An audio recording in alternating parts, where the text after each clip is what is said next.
guys, and welcome back to my channel, and if you are new, then a big huge welcome to you. This is my 11th attempt to film this video, which is the longest attempt that I have ever done. But there were loads of things happening all over the place today because everything was all over the place in the house, and also I'm a little bit tired this morning just because I got up really earlier than usual. So yeah, everything's all been go, but I will do my best just to try and stay awake, but I think I'm going to need a coffee afterwards.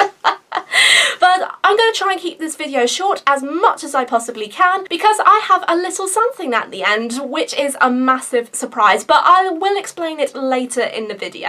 Anyway, let's get on with today, and even though I'm wearing the Disney top, which says Tink Happy Thoughts, because why not? You always have to think happy thoughts, but it's not Disney related. It's Thomas the Tank Engine related today. How do I open this video? This is going to be really hard to explain because I haven't really thought about what I was going to say while I was writing my notes. I know I want to get some ideas out of it in my head, but this is kind of a tricky one because I haven't really seen Thomas in a long time, but sometimes I think about it in relation to my autism, but it's just a little thing that it just comes and goes. And I don't know if someone else has touched a video on Thomas the Tank Engine in terms of YouTubers, because there are so many fandoms out there, but I've never seen someone who sat down and talk about it in front of the camera. But since I couldn't find one, I thought I would just film it anyway, but there might be some cases that some YouTubers may have had or may haven't. Looking back on Thomas the Tank Engine, I was really surprised because I was so addicted to it, just like I would be addicted to Disney. But unlike Disney, Thomas the Tank Engine had something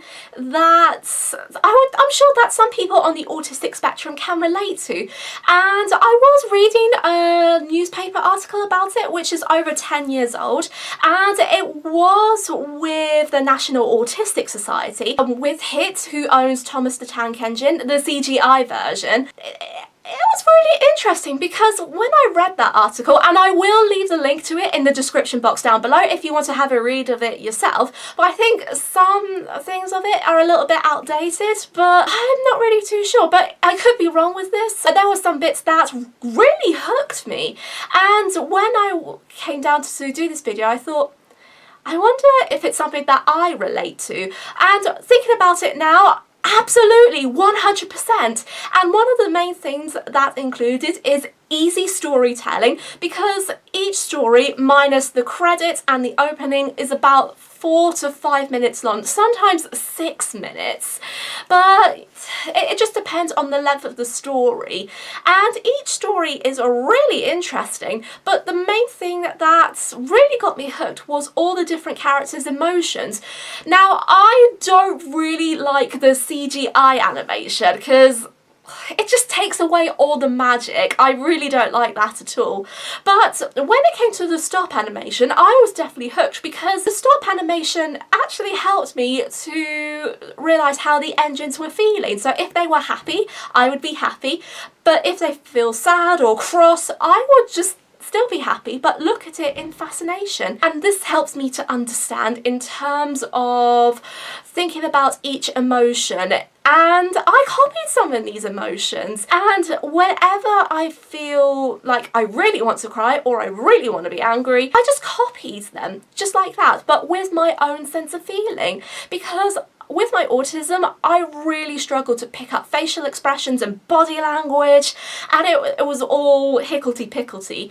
But when it came to Thomas, it gave me an absolute education. I don't know the proper way to describe it, but with these faces, you can actually see what these expressions are like. And this is the thing, because I always thought that with the train's faces, they are relatable to people's faces. Again, I don't know if I'm being right or wrong about this, but this is what it's inside my mind, and it really helped me to understand. And I'm not alone in this one, because families have said that their children on the autistic spectrum relate to Thomas because of the situations he goes through, the storylines that he and his friends are in, and the facial expressions as well. And when I read it, I thought, yeah, that's definitely relatable. But aside from the easy parts, like doing facial expressions and the easy storylines, I have to give Thomas a lot of credit because he really inspired me just to be the person who I am. And it's like going back to your favourite Disney film, which had an emotional impact on you, and it still does. And it's like going to see every Disney live action film, and it's still there. The magic is still there, and all the happiness and the memories are still there. And the same thing goes with Thomas the Tank Engine. And it was really special because it was really nice just to look back on those memories. But what made it even more special was of the author who wrote them, the Reverend Wilbert Awdry. And I studied his life when I was young, really young, but it was really fascinating to see what his intentions were with Thomas, and his story about it was really touching and inspiring because Thomas the Tank Engine was invented when Awdry's son was sick with the measles, but the Reverend didn't really know what he was getting into because he did not create just stories for children who were poorly or well, or maybe sometimes who wants to get the joy of reading books, but he helped inspire a lot of autistic children, and I think that he deserves a lot of credit for that. I really do, because some people actually focus on Thomas. The author's credit into this is so underrated, and I think we should really learn to appreciate that 100%. And I still think what a godsend he is. Thomas's stories were written as a way of connecting with not the Bible, because I don't really want to go down that route, but I can feel it's kind of like a moral way but focusing on Christianity. But it was like that at the time, but when you look at it now you may see it in a different point of view, because with the times are changing, it just gives a whole new different meaning. And I know that I could be right, I could be wrong, who really knows, but you have to imagine what the writer was going through inside his head, and with that you have to try and guess, and you have to think of the 5 W's. Who did he write it for? Well, we all know that he wrote these stories for his son Christopher. Where did he write them? And it was quite obvious. Why did he write them? Now this is a really big question, and because I know that the where is the where, I know that it's just like, why? Now this is a thing that you have to say, why? And again, like I said before, you just have to figure out why. A lot of people have their own different opinions and theories on this, but I'm just going to probably stick with the why in general, because I don't really know the full answer to this, but at the end of the day we're just going to have to see how we go. The when, which we did see before, and the what for. And again, the where and the when are kind of like the same as the two before, but the why is the one that sticks out. Why? But it's fair to say that Awdry's family know already, and it will always remain a mystery for those who are outside the family. But when I was doing another bit of research, I found this beautiful, beautiful picture, and I don't know where it's from, basically, which church it was, but I imagine that it is the church where the Reverend used to hold services.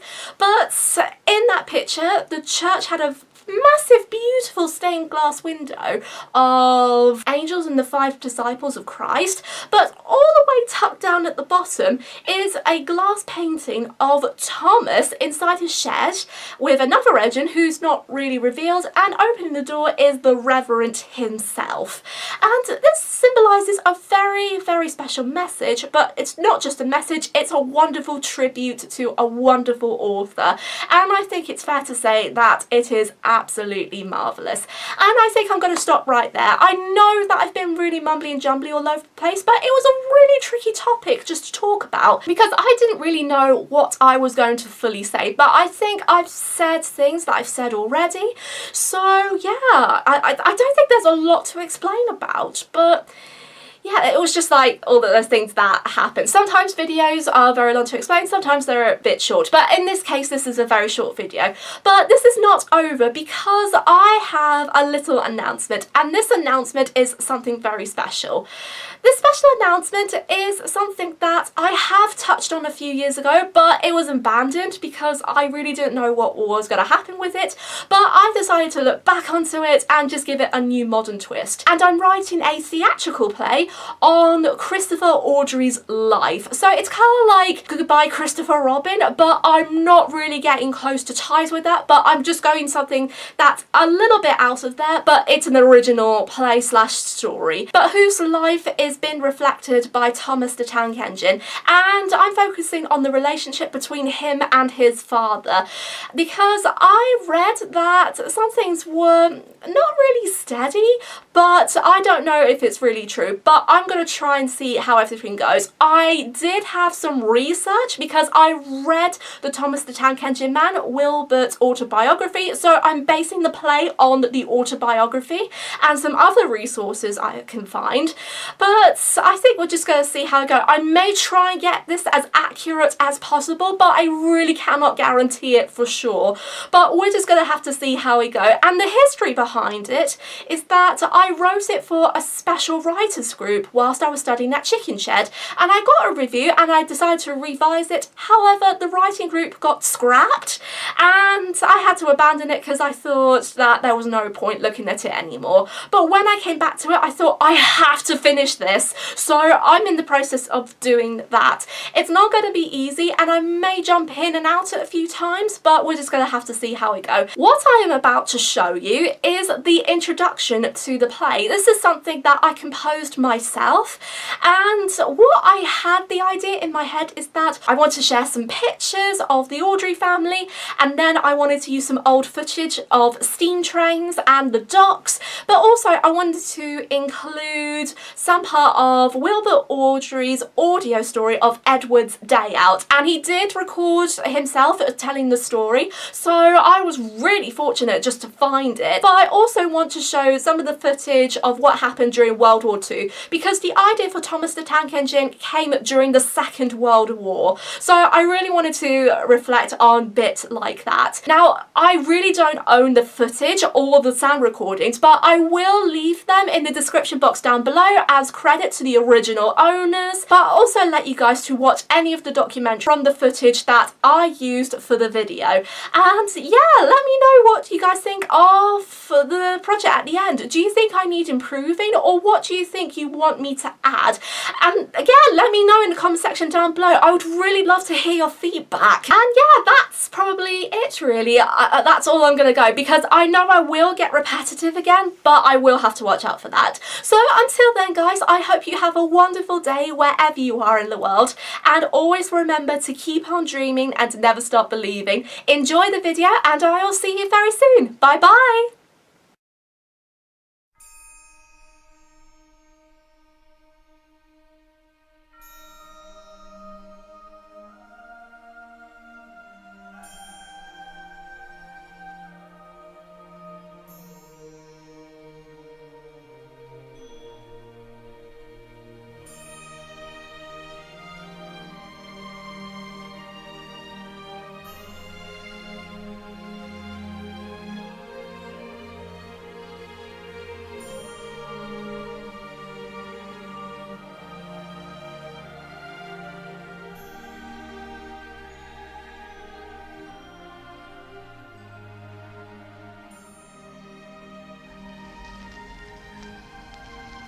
Once upon a time, there was a little engine called Midland.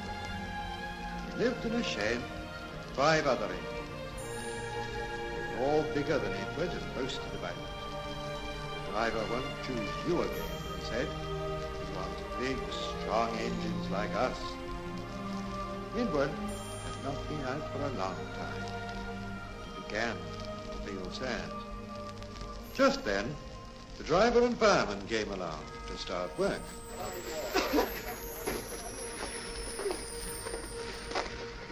The driver looked at Edward. "Why are you sad?" he asked. "Would you like to come out today?" "Yes, please," said Edward.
When Napoleon lay at Boulogne for a year with his flat-bottom boats and his grand army, he was told by someone, "There are bitter weeds in England." There are certainly a great many more of them since the British Expeditionary Force returned.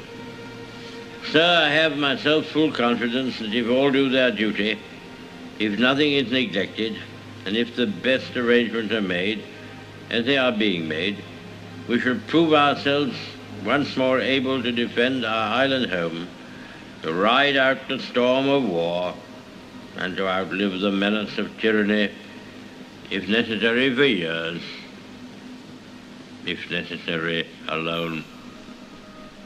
At any rate, that is what we are going to try to do. That is the resolve of His Majesty's government, every man of them. That is the will of Parliament and the nation. The British Empire and the French Republic, linked together in their cause and in their need, will defend to the death their native soil, aiding each other like good comrades to the utmost of their strength. We shall go on to the end. We shall fight in France. We shall fight on the seas and oceans. We shall fight with growing confidence and growing strength in the air. We shall defend our island, whatever the cost may be. We shall fight on the beaches. We shall fight on the landing grounds. We shall fight in the fields and in the streets. We shall fight in the hills. We shall never surrender. And if, which I do not for a moment believe, this island or a large part of it was subjugated and starving, then our empire beyond the seas, armed and guarded by the British fleet, would carry on the struggle until, in God's good time, the new world, with all its power and might, steps forth to the rescue and the liberation of the old.